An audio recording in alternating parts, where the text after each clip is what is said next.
వృషభ రాశి వాళ్ళకు ఎలా ఉండబోతుందో ఈ వీడియోలో మనం తెలుసుకుందాం. సో ముందుగా మనం చెప్పాను కదా, ఏదైనా సరే 3 విధాలుగా మనము ఎక్స్ప్లెయిన్ చేసుకుందాం. ఒకటి ఉగాది పాయింట్స్ ప్రకారం, పంచాంగం పాయింట్స్ ప్రకారం, రెండోది గోచారం ప్రకారం అంటే ట్రాన్సిస్ ప్రకారం, మూడోది పర్సనలైజ్డ్గా దశ అంతర్దశలు బట్టి ఏదైనా సరే ఆ సంవత్సరం ఎలా ఉంటుందో చూస్తామన్నమాట.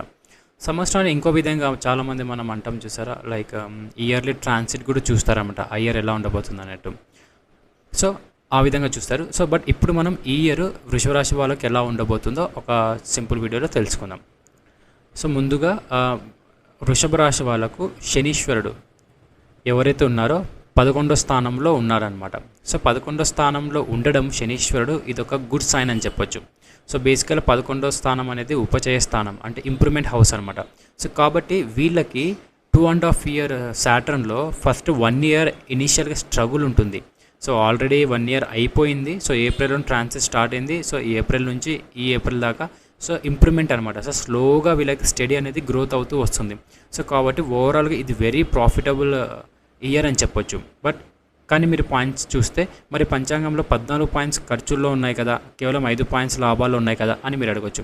సో బేసికల్గా చూసుకుంటే సో ఇది పర్టికులర్గా ఈ పరభావ సంవత్సరం ఏదైతుందో దాని పరిగణంలోకి తీసేసుకొని ఆ పాయింట్స్ అని జతేసుకుంటే ఓవరాల్గా వీళ్ళకి మిగిలేది లాభం కన్నా ఎక్కువ ఖర్చులు అని చెప్పొచ్చు. సో దీనికి అర్థం వీళ్ళు ఏదో అప్పులు చేస్తారనేది కాదు. సో వీళ్ళు సంపాదించే ఏదైతే ఉంటుందో వీళ్ళకి తెలియకుండానే ఏదో ఒక రకంగా ఖర్చు అయిపోతుంది అనమాట. సో కాబట్టి వృషభ రాశి వాళ్ళు లాభం వస్తే ఎలా అయినా సరే ఆ లాభాన్ని తెలివిగా మీరు ఖర్చు పెట్టడం తెలుసుకున్నారనుకోండి, వెరీ ఈజీ. లైక్ మీకు గెయిన్స్ వస్తున్నాయనుకోండి, ఆ గెయిన్స్ని అసెట్స్ రూపంలో అంటే ఎస్పెషల్లీ ఈ ఫస్ట్ 6 months ఈ జూలై వరకు వాటిని మీరు అసెట్స్ రూపంలో పెట్టుకున్నారనుకోండి, లైక్ గోల్డ్ రూపంలో కానీ ల్యాండ్ రూపంలో కానీ ఖర్చు చేశారనుకోండి, డెఫినెట్గా అది మీకు ప్లస్ పాయింట్ అనే అవుతుందన్నమాట. అలా కాకుండా మీరు అన్నెసెసరీ బిజినెస్లో ఇన్వెస్ట్మెంట్ చేశారనుకోండి, కొంచెం రిస్క్ అనే చెప్పొచ్చు. సో ఎందుకు అన్నానంటే వీళ్ళకి గురువు కూడా 2వ స్థానంలో ఉంటాడు. ప్రస్తుతానికి జూన్ వరకు 2వ స్థానంలో ఉంటాడు కాబట్టి వీళ్ళు ఆ అసెట్ అనేది ఎప్పుడైతే గోల్డ్ రూపంలో పెట్టుకుంటారో సేఫ్ అనేది గ్రీన్ సిగ్నల్ అనమాట. సో కాబట్టి వీలైతే మీకు వచ్చే డబ్బుల్ని అన్నెసరీ ఎక్స్పెరిమెంట్లు అన్నెసరీ బిజినెస్ల మీద ఎక్స్పెరిమెంట్లు చేయకుండా సో వీటిని మీరు తెలివిగా ఖర్చు చేసుకున్నారనుకోండి, మీకు చాలా బాగుంటుందన్నమాట. ఇక రెండోది మీకు ఇంకా అబ్జర్వేషన్ చేస్తే రాహువు మీకు 10వ స్థానంలో ఉంటుంది వృషభ రాశి వాళ్లకు. సో 10వ స్థానంలో రాహు ఉన్నప్పుడు రాహు బేసికల్గా 10వ స్థానంలో చాలా గుడ్ రిజల్ట్ ఇస్తారనమాట. సో ఇక్కడ ఆయన అన్ఎక్స్పెక్టెడ్ కెరీర్ గ్రోత్ ఇవ్వడం కానీ అన్ఎక్స్పెక్టెడ్ లైక్ పరిగెత్తాలని అనుకుంటాడు కదా. 11వ స్థానం కానీ 10వ స్థానం కానీ రాహుకి నచ్చిన స్థానాలు అని చెప్పొచ్చు. సో ఇక్కడ వీళ్ళకి బిజినెస్ అనేది ఇంప్రూవ్మెంట్ ఉంటుంది. సో ఓవరాల్గా ట్రాన్సిట్ పరంగా తీసుకుంటే వృషభ రాశి వాళ్ళకు ఇక నెక్స్ట్ జూన్ తర్వాత గురువు 3వ స్థానంకి వెళ్ళిపోతాడు. సో 3వ స్థానంకి వెళ్ళిపోతూ ఉచ్చ రాశిలో ఉంటాడు, అంటే కర్కాటక రాశిలో ఉంటాడు అనమాట.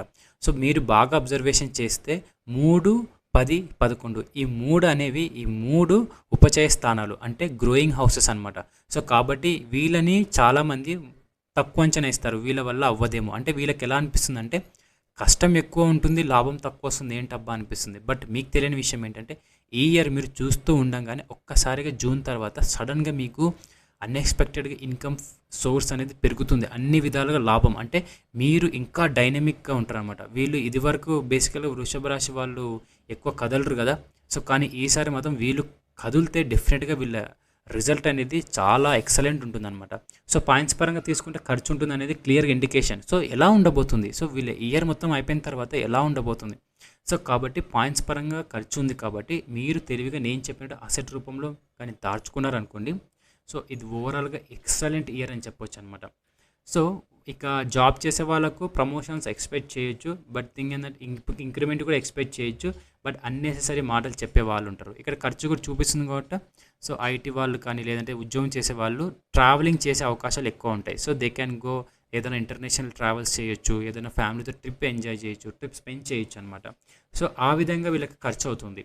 సో అంతేకాని మనం ఏదో ప్రతిసారి దేనికోసమో అన్నెసరీ అప్పుల కోసమే ఖర్చు అనేది ఒక రాంగ్ అజంప్షన్ పక్కన తీసేస్తే ఆ ఎక్స్పెండిచర్ గుడ్ ఎక్స్పెండిచర్. సో నేను చెప్పేది అంటే ఓవరాల్గా ఇట్స్ వెరీ గుడ్ ఎక్స్పెండిచర్ అనమాట. సో ఇంకొకటి వ్యాపారులకు కూడా బిజినెస్ చేసే వాళ్ళకి వెరీ ఎక్సలెంట్ ఇయర్ అండి. సో వీళ్ళకు కూడా మంచి లాభం అనేది ఖచ్చితంగా వస్తాయి. బట్ థింగ్ ఏంటంటే ఖర్చులు కూడా అదే విధంగా ఉంటాయి. సో అన్నెసెసరీగా వేరే వాళ్ళకి అప్పులు ఇవ్వడం మాత్రం చేయకండి. అన్నెసరీగా అప్పులు మాత్రం అస్సలు తీసుకోకండి. సో అది థింగ్.